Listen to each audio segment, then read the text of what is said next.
nos estados que estaremos realizando, para poder puxar que a cultura nesses seminários possa também continuar sendo feita através da internet. Portanto, assim, parabenizando a Comissão de Direitos Humanos, eu queria agradecer, em nome da bancada da juventude, dos jovens parlamentares aqui presentes, que nós que temos sofrido muito aqui nessa casa durante esse no meu caso, no meu primeiro mandato, mas parabenizar a Comissão de Direitos Humanos, dizer que a Frente Parlamentar da Juventude está à disposição, está muito grata pela iniciativa e estaremos juntos durante esse seminário para que isso possa ser um sucesso revertido, que seja um sucesso que seja garantido para o sucesso da Comissão de Direitos Humanos, promovendo a juventude em nosso país. Muito obrigado, tenham todos uma boa tarde. Queria dizer que eu vou ter que me retirar porque eu sou titular da Comissão de Turismo e nós estamos recebendo o Ministro de Estado, portanto, vou ter que deixar.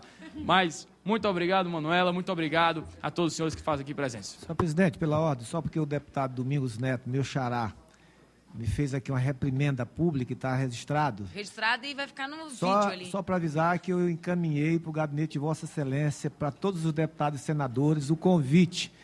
Mas, embora Vossa Excelência não tendo participado, eu conversei com o seu genitor, que é o vice-governador, nos recebeu muito bem e, mais importante, se comprometeu com os agentes comunitários de saúde e combate às endemias. Portanto, Vossa Excelência está representado através do pai.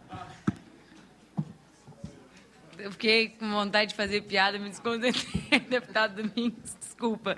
Eu queria convidar para fazer uso da palavra o Hamilton Pereira, secretário de Cultura do DF, e simultaneamente eu vou passar no meio da tua fala, Hamilton, a presidência para o deputado Domingos Dutra. Eu te peço desculpas, eu tenho que ir ao plenário e voltarei imediatamente após a minha fala. Obrigada pela tua compreensão. Saudar as deputadas Érica e Janete, Érica Cocai e Janete Petá, que também chegaram ao nosso seminário. Boa tarde a todas e a todas. Eu quero agradecer o convite inicialmente e dizer para Manuela que não se preocupe não, que a gente sabe como é que funciona a casa. As demandas são muitas.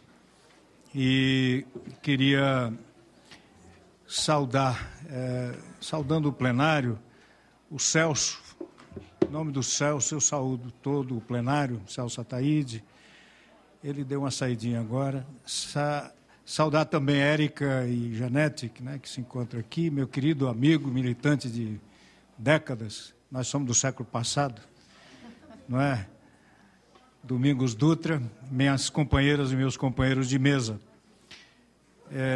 E dizer a vocês que é uma alegria para o governo Agnello Queiroz poder participar de um debate dessa natureza que mobiliza não um problema do país, mas aquilo que pode significar uma solução para o país.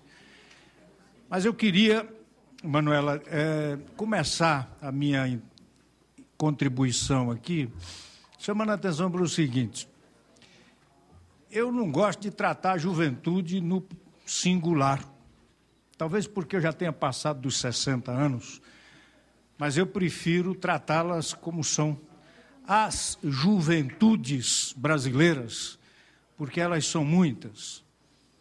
Em segundo lugar, chamar a atenção para um aspecto que me parece muito importante como tema desse debate que travamos aqui. Nós não podemos apartar o debate sobre o destino da juventude brasileira e o debate da qualidade do desenvolvimento brasileiro.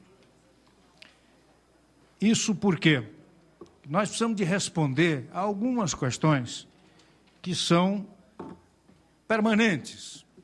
Nós sabemos que as mudanças econômicas, as mudanças políticas, começando por elas, podem ocorrer em horas. As mudanças econômicas demandam anos. As mudanças sociais, décadas. E as mudanças culturais demandam gerações. E é disso que nós estamos tratando. Por quê? Nós vivemos um novo ciclo de desenvolvimento no Brasil. E a pergunta que eu deixo para o plenário e para as pessoas que nos acompanham pela internet: quais são os requisitos fundamentais para qualificar o ciclo de desenvolvimento do Brasil no século XXI? E nós temos que trabalhar e refletir sobre o conteúdo dessas respostas. Por quê? Porque o Brasil, do ponto de vista de PIB, foi o país que mais cresceu no mundo ao longo do século XX. No entanto, o Brasil cresceu, mas cresceu sob ditaduras. Em segundo lugar, o Brasil cresceu, mas cresceu concentrando renda. Em terceiro lugar, o Brasil cresceu, mas cresceu depredando os recursos naturais. Em quarto lugar, o Brasil, em grande medida, negou espaço às expressões culturais que o identificam como nação e acolheu,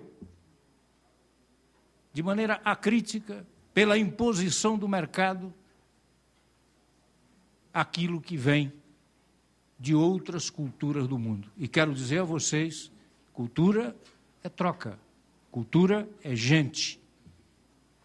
Nós temos sim que estar abertos a todas as culturas do mundo, sem abrir mão da imensa diversidade cultural que o país gerou ao longo de 5 séculos de história formal, digamos assim. Nós temos hoje alguns desafios a responder para superar essas características que marcaram os ciclos de desenvolvimento anteriores.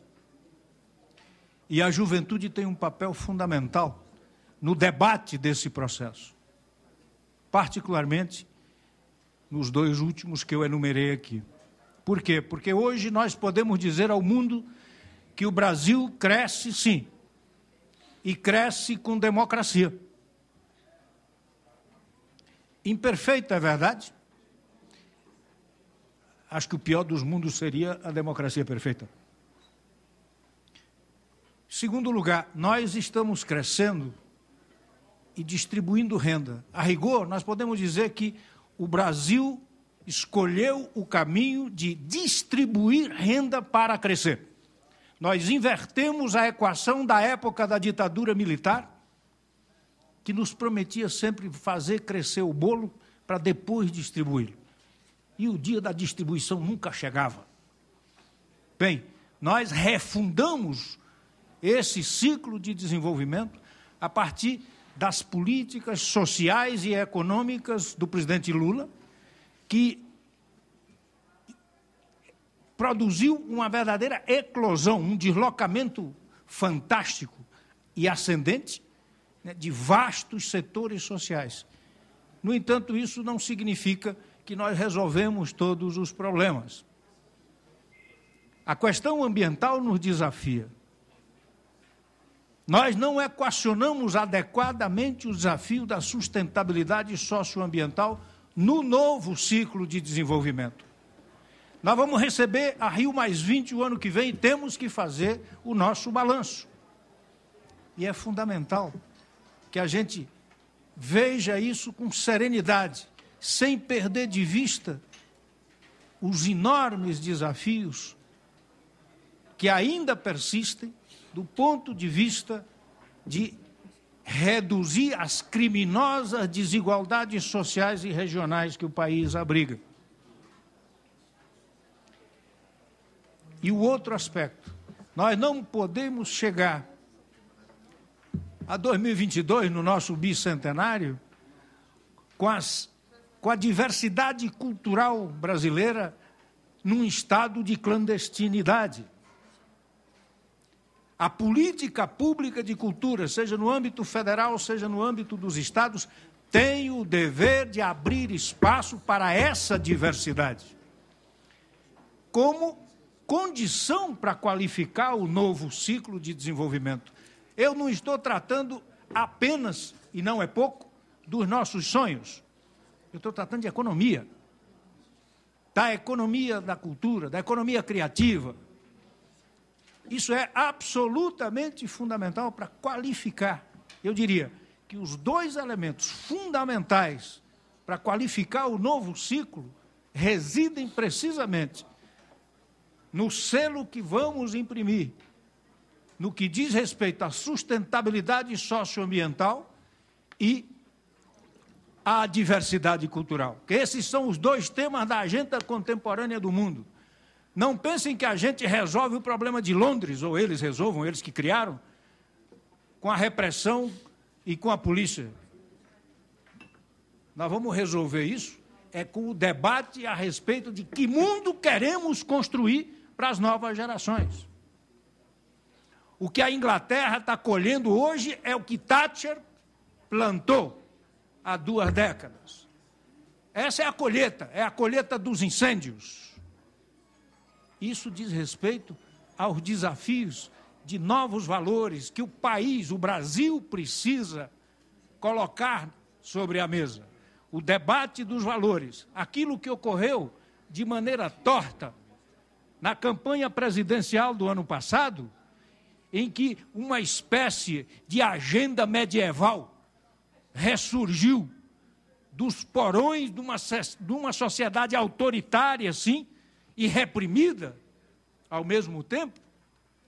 Nós tivemos temas de alta sensibilidade ocupando a agenda numa perspectiva, como eu disse, medieval, inquisitorial, em lugar de debatermos a agenda contemporânea do mundo, a agenda da tolerância, a agenda da liberdade, que é absolutamente fundamental para que possamos redesenhar o modelo de desenvolvimento que nos cabe.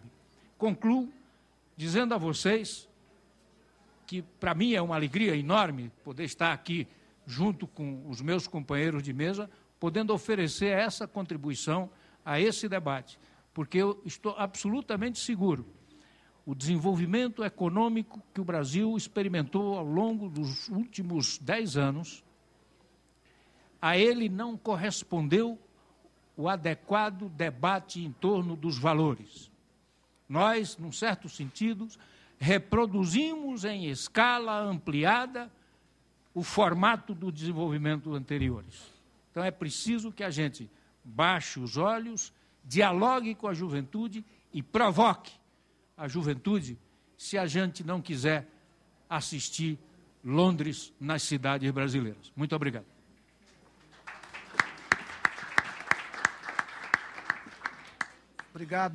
Obrigado, companheiro Hamilton Pereira.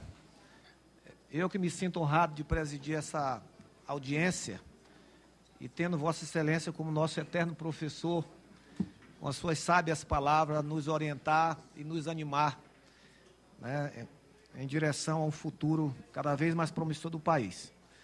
Portanto, obrigado pela presença e pelo conteúdo da fala. Dando sequência, eu concedo a palavra ao senhor Paulo Ávila, da Central Única das Favelas, UFA. Vossa Senhoria tem 10 minutos. Oi, som. Boa tarde a todas, a todos. Quero agradecer aí, em nome da mesa aqui, quero agradecer ao nosso presidente, no momento aqui, o deputado Dutra. E em nome da plenária, eu agradeço aí se sintam graciados com a presença do Leonardo. Acompanho ele aí no seu site, Cultura e Mercado, está sempre ativo, a gente está sempre pesquisando, um site muito interessante nesse campo da pesquisa. Bom, gente, meu nome é Paulo Ávila, sou rapper, músico, e há muito tempo a gente vem fazendo cultura na periferia, vários eventos através do movimento hip hop, vários outros movimentos, e descubro aí que, na verdade, eu sou um produtor cultural, um agente cultural no meio convivendo, passando a ter contatos com as pessoas da academia, eles acabaram me ensinando isso, que existia aí toda uma cadeia produtiva, um mundo profissional na área da cultura, qual eu desconhecia. E até então, cultura para mim era fazer música, arte. E no decorrer desse diálogo todo, eu descobri que cultura é mais do que isso. Que cultura é o nosso costume, né? O nosso hábito, é o nosso dia a dia, é o nosso acordar, é o nosso dormir. Ou seja, não existe pessoas sem cultura, povo sem cultura, coisa que a gente ouve falar no nosso cotidiano toda vez, aquele povo da favela tal não tem cultura. Como assim? Não existe pessoa sem cultura. Tudo é cultura, né? E eu acho que esse entendimento, que por muitas vezes as pessoas não têm, confunde muito a cabeça das pessoas no que tange a identidade, a identificação. E a partir disso, a gente acaba não sabendo exatamente o que nós somos, da onde viemos, o que está acontecendo, por que é assim, por que é assado, por que a gente, todos os departamentos públicos, existe a cultura do café, de oferecer o café, né? Tudo isso é cultura, e hoje a gente ainda se perde nesses entendimentos das palavras e fica muito nesse campo da arte. Mas falando do campo da arte, das políticas públicas de cultura, que já é uma outra coisa, que eu acho que os jovens têm que cada vez mais se apoderar da política cultural e não ficar só no campo da simbologia, né? Participar mais no campo da cidadania e principalmente no campo econômico.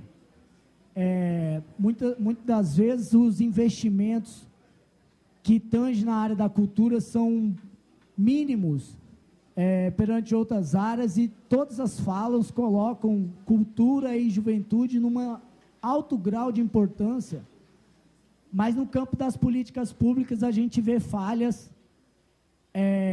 Os primeiros orçamentos cortados são dessas pastas. Aliás, tem secretarias de juventudes aí que sequer têm orçamento, e todos falam da importância do jovem, do futuro da nação, país, tudo mais. É importante a gente começar a compreender esses eixos da cultura, para nós sairmos desse campo simbólico, que é super bacana, e entrar no campo do desenvolvimento real. Porque a cultura, ela forma, ela gera renda muito mais até que vários setores aí, como, sei lá, automobilístico, por exemplo. Então, a gente vê um campo de direito autoral, por exemplo, que está trazendo bilhões para o Brasil, mas a gente vê um Ministério da Cultura, por exemplo, com um orçamento que, para você conseguir lá 2%, é uma batalha ainda até hoje. Mobilizações no país inteiro e, infelizmente, está deixando a desejar ainda nesse sentido. Quando a gente fala de cultura e juventude, é um campo tão grande que, se a gente não dá uma certa segmentada, a gente realmente não consegue avançar. A minha participação nesse lançamento, vou fazer um recorte em cima de jovens da cultura periférica, na qual eu participo, convivo todos os dias. Eu venho de uma comunidade, uma favela, que apesar de culturalmente não falar favela da onde eu venho, que é Mato Grosso, mas a gente sabe que pode mudar-se os nomes, mas a realidade é a mesma. Eu venho de uma favela que se chama São João del Rei, e uma das maiores reflexões nossas, nos debates nossos da CUFA, vendo aqueles inúmeros jovens da nossa comunidade, a conclusão que a gente chega é que nós, da periferia, somos perito em sobrevivência.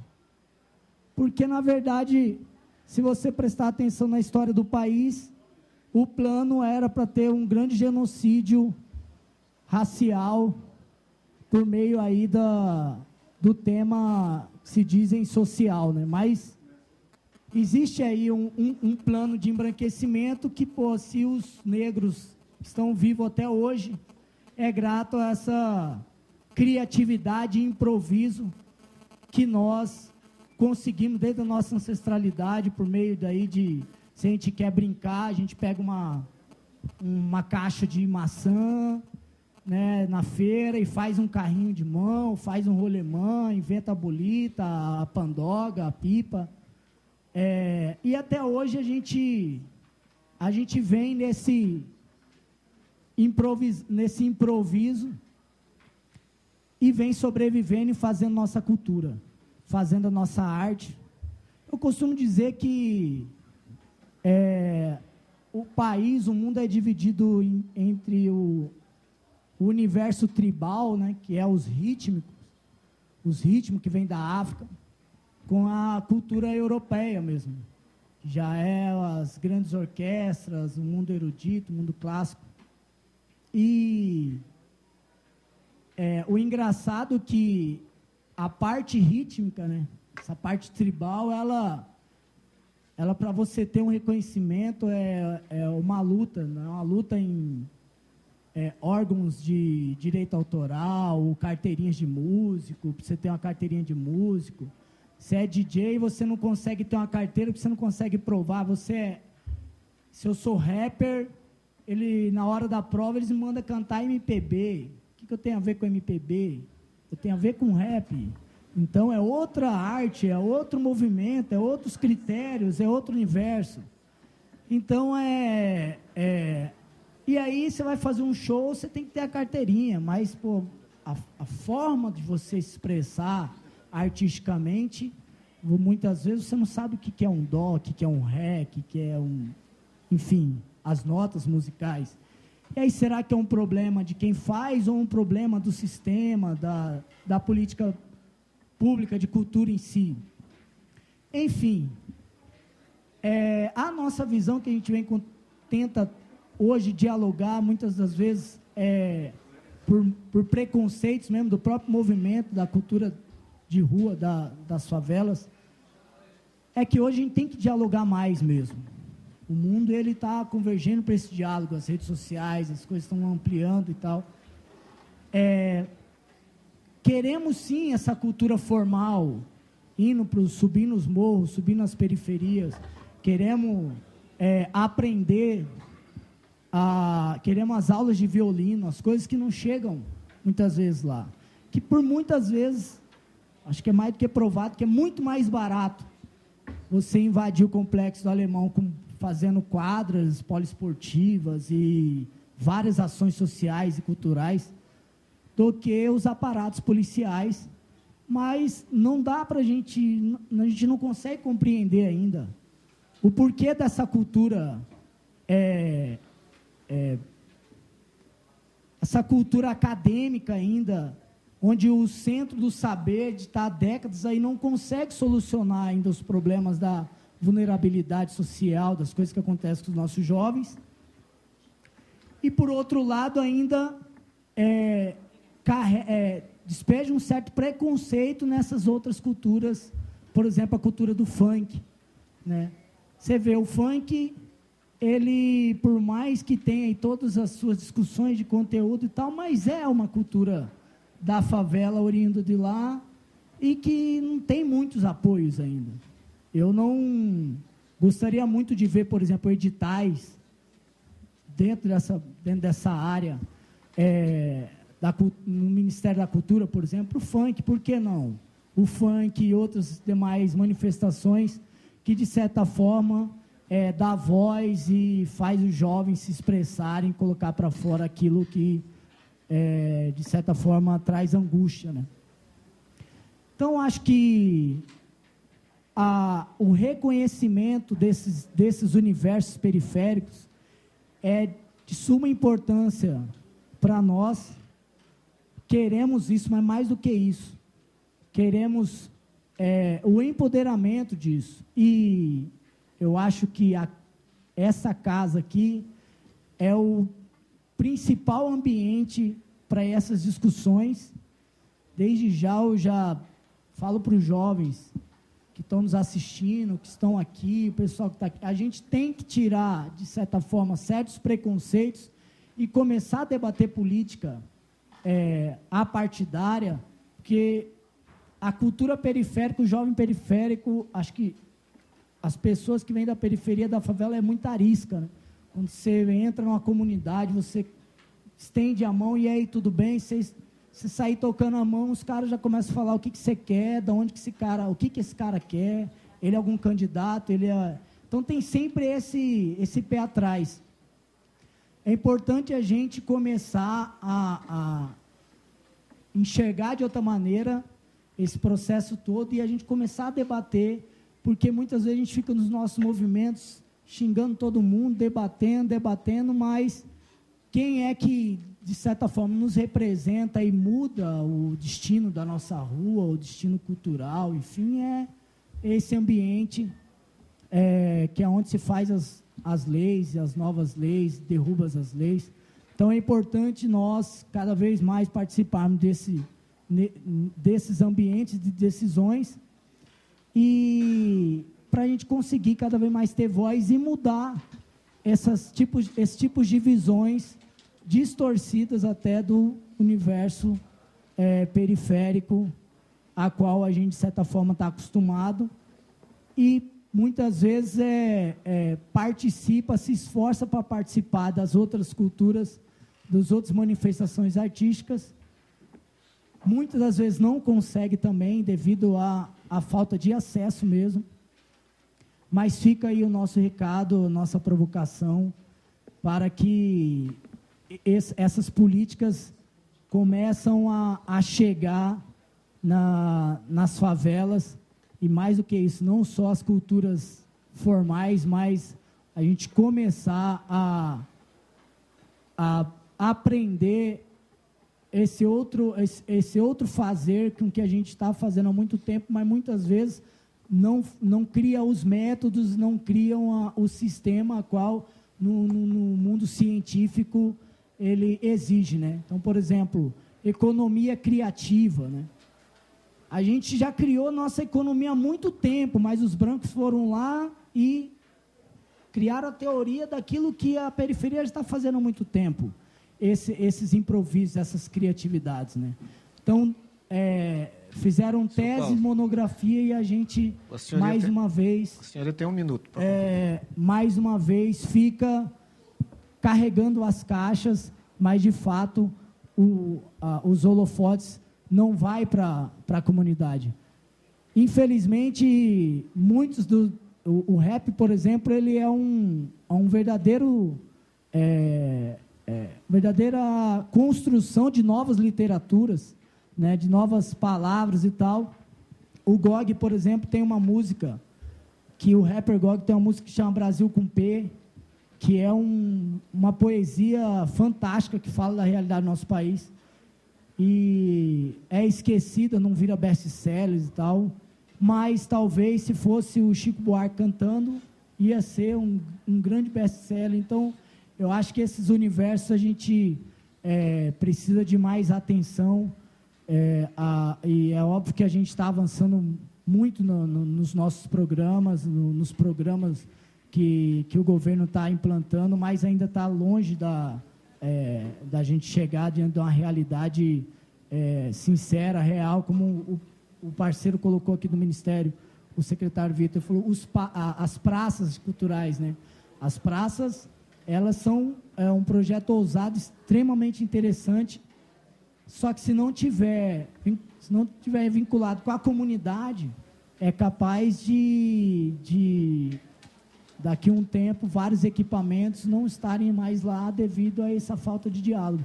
A gente tem que fazer com que os programas de governo cheguem nas periferias com crédito e a comunidade entendendo que aquilo lá é para eles, acima de tudo, e estamos aí para isso, para essa contribuição. Obrigado.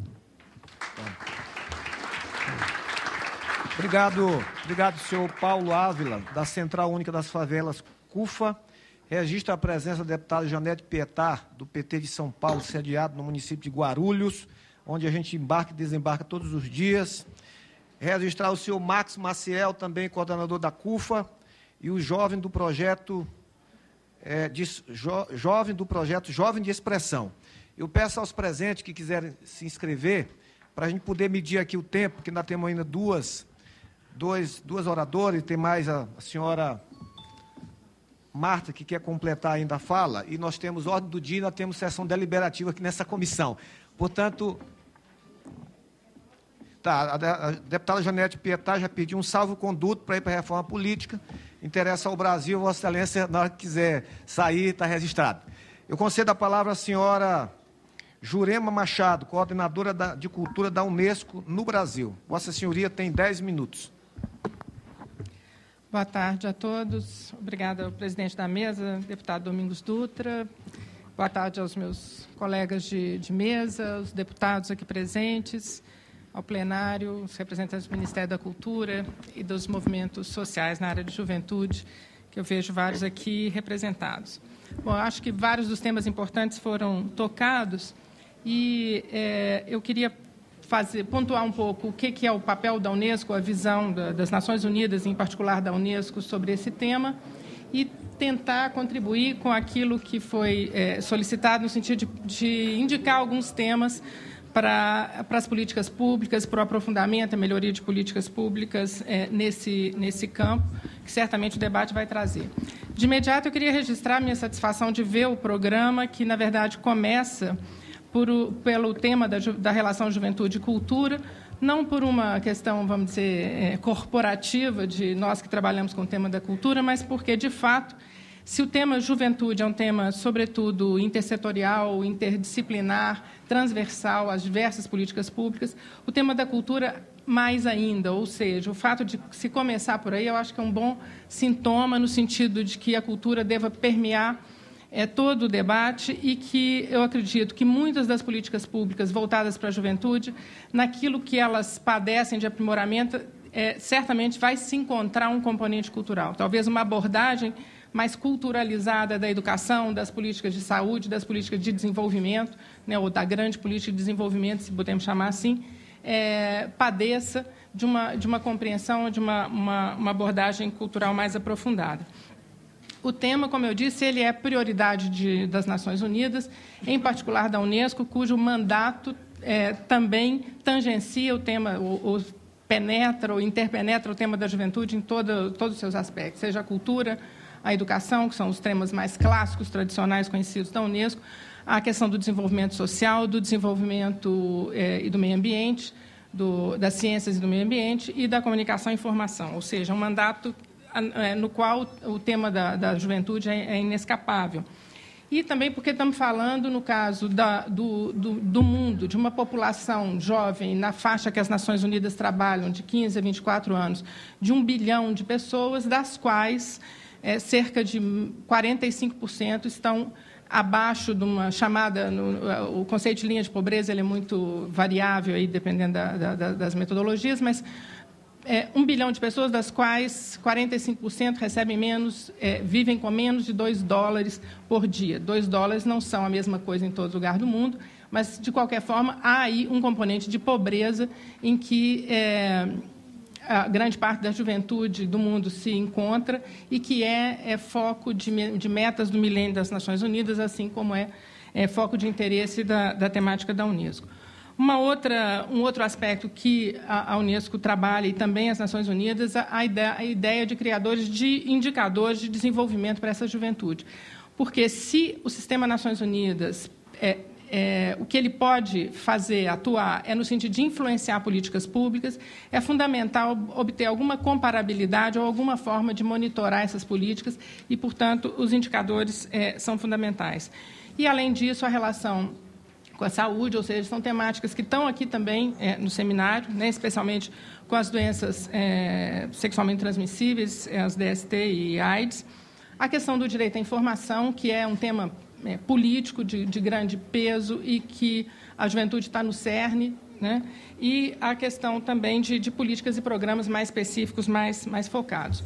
No caso do nosso escritório do Brasil, houve além das diversas ações, projetos menores, mais focados, mais localizados, com que cada um dos nossos setores trabalha, a Unesco, durante cerca de 4, 5 anos, produziu um trabalho que eu reputo como muito importante, que foi exatamente a produção de alguns indicadores, de algumas estatísticas que eu acredito que serviram, naquele momento, para pautar o aprimoramento de políticas públicas. São indicadores que, como eles ganharam alguma regularidade na sua produção e na sua difusão, eles acabaram criando expectativas, vamos ver se esse ano está melhor do que o anterior, o que avançou, o que piorou, e, de fato, eles acabaram contribuindo, influenciando bastante algumas construção, algum desenho de políticas públicas. É um trabalho que foi interrompido, independente de debates sobre qualidade metodológica do que foi produzido. Eu acredito que a regularidade, a forma como que ele foi difundido,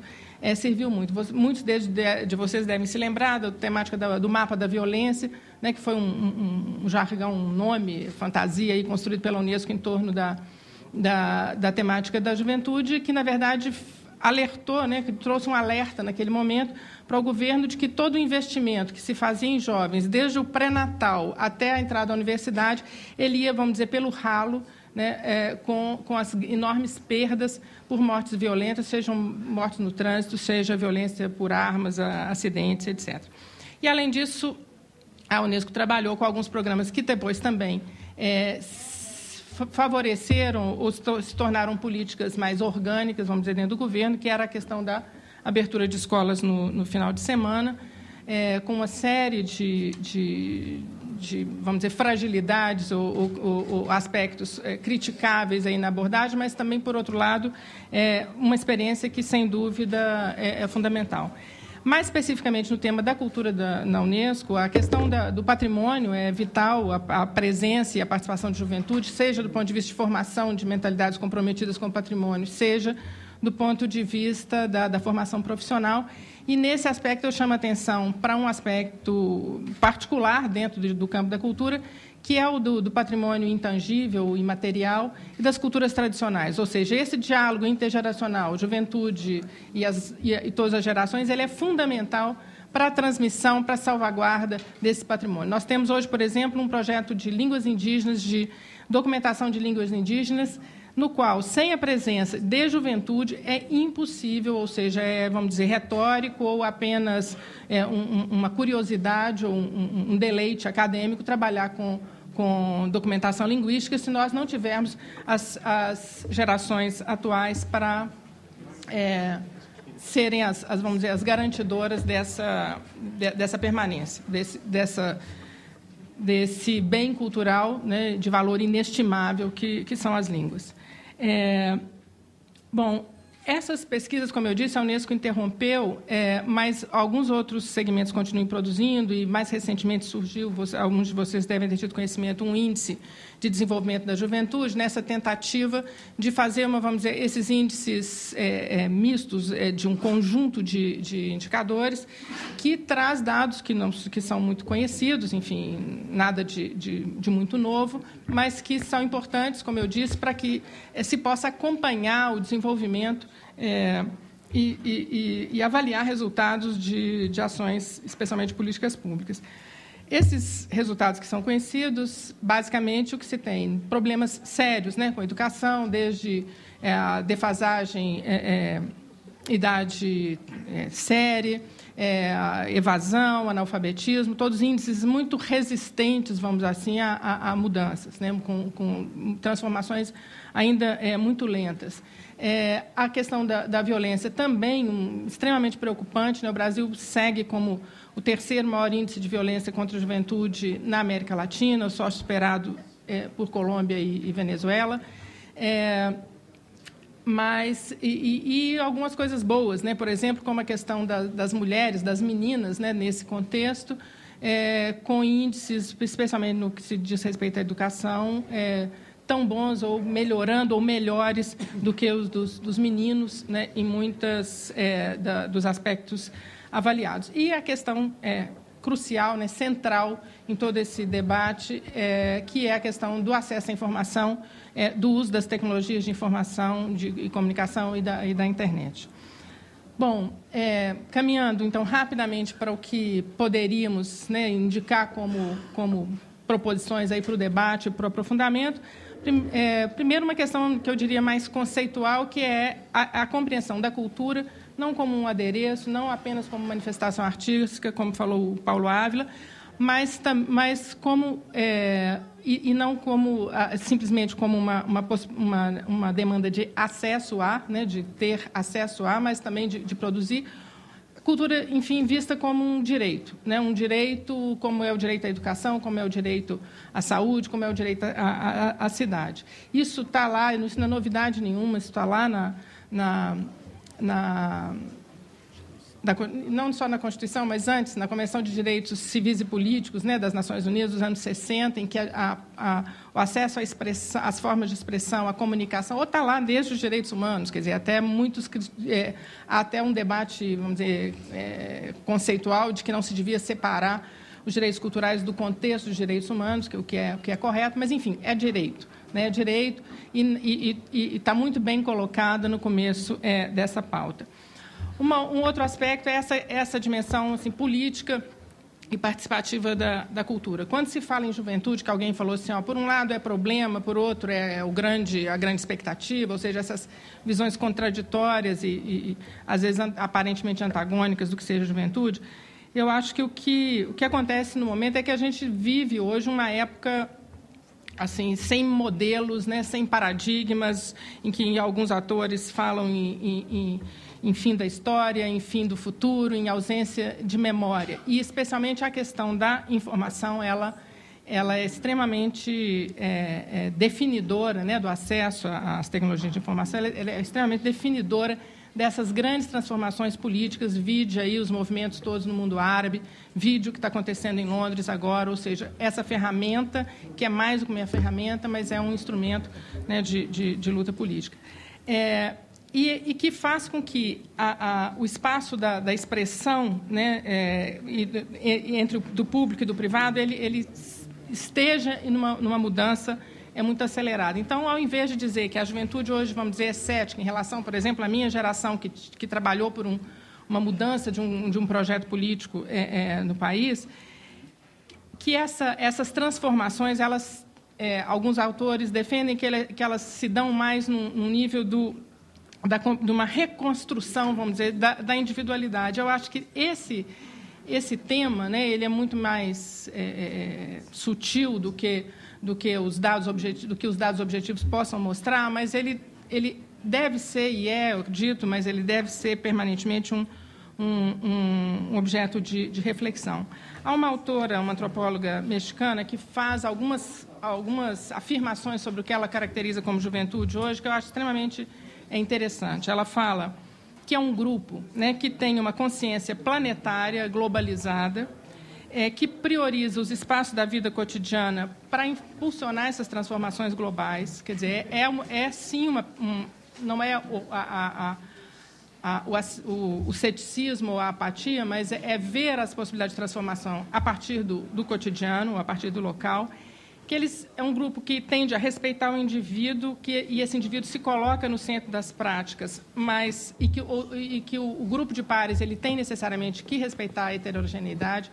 Está aí todos os movimentos, né, sociais em torno de direitos de minorias e relacionados com o comportamento, como a questão dos homossexuais, e especialmente dos homossexuais, né, que caracterizaria esse aspecto.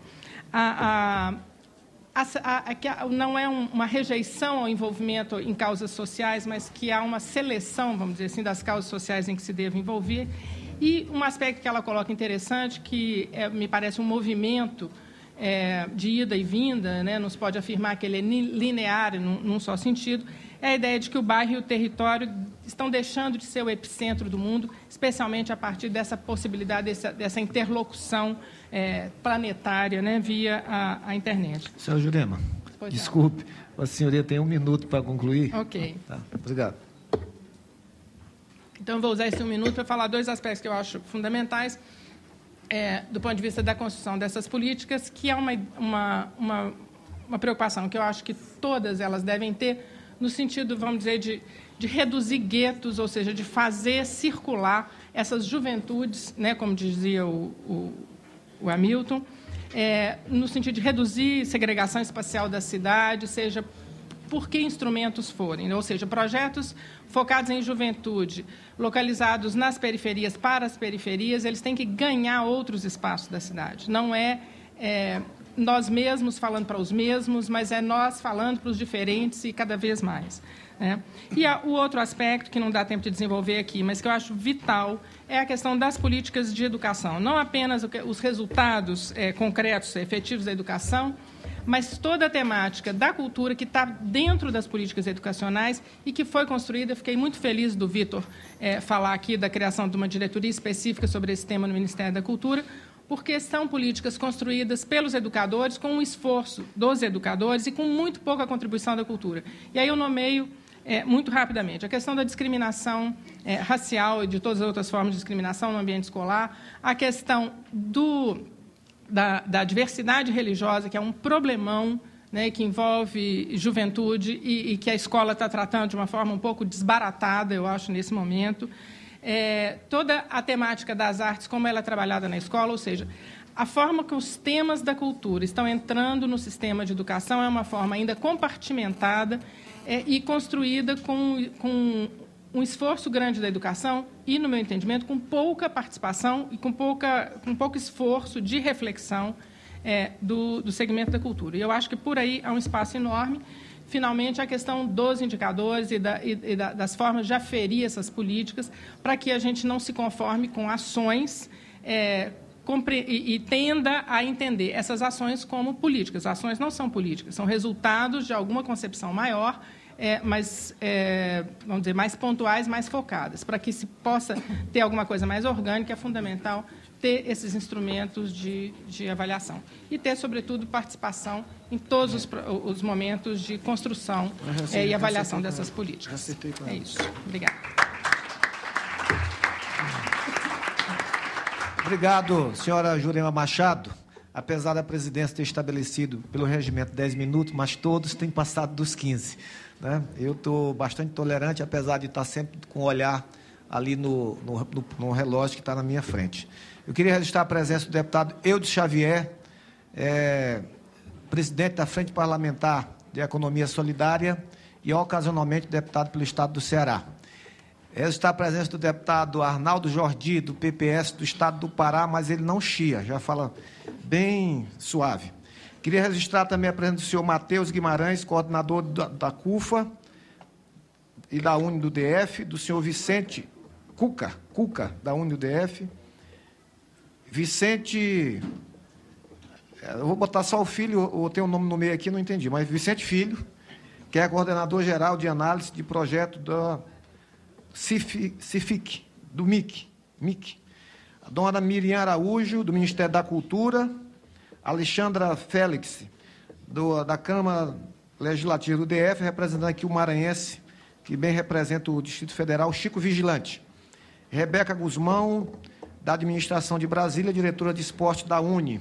Maurício Dantas, do Ministério da Cultura. Senhora Patrícia Ferraz, plantão da Comissão Nacional de Pontos de Cultura. O senhor Pedro Paulo, subsecretário de Juventude do GDF.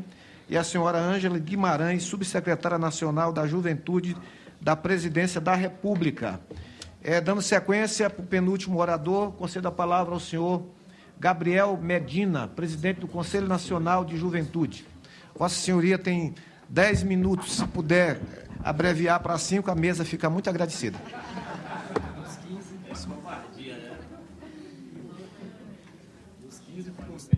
Alô? Dos 15 ficou 5 para mim. Bom, queria primeiro agradecer e saudar aqui o presidindo a mesa, Domingos Dutra, saudar meus